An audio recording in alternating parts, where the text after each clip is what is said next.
বাংলাদেশের দামাল ছেলেরা ফ্যাসিজম মুক্ত বাংলাদেশ কিভাবে প্রতিষ্ঠিত করেছেন, এই জাদুঘর হচ্ছে তার প্রতিবিম্ব।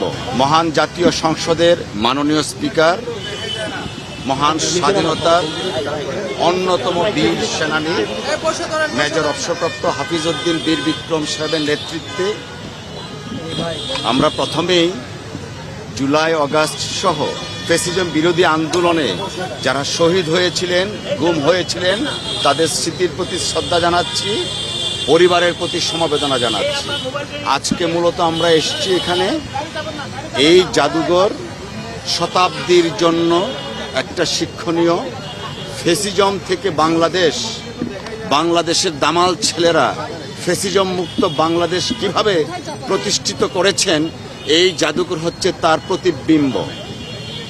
জাদুঘরের কার্যক্রম এবং কবে নাগাদ সেটা উন্মুক্ত করা হবে সাধারণ জনগণের জন্য, সেই দিকটা বিবেচনা করার জন্য এবং সেই দিকটা সরজমিনে প্রদক্ষিণ করার জন্য মাননীয় স্পিকার মহোদয়ের নেতৃত্বে আমরা এসেছি।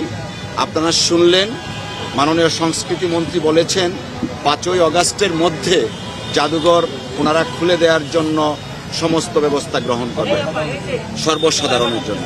আমরা প্রত্যাশা করছি যে মহান জুলাই আগস্টের মাধ্যমে বাংলাদেশে নতুন গণতন্ত্র পুনঃপ্রতিষ্ঠিত হয়েছে, সেই গণতন্ত্রের ধারাবাহিকতা অব্যাহত রাখার জন্য এবং জুলাই আগস্টের বীর শহীদদের স্মৃতির প্রতি শ্রদ্ধা জানানো এবং ফ্যাসিজম বিরোধী আন্দোলনকে উজ্জীবিত রাখা সহ সেই থেকে আগামী নতুন প্রজন্মের শিক্ষণীয় বিষয় হচ্ছে এই মহান জাদুঘর।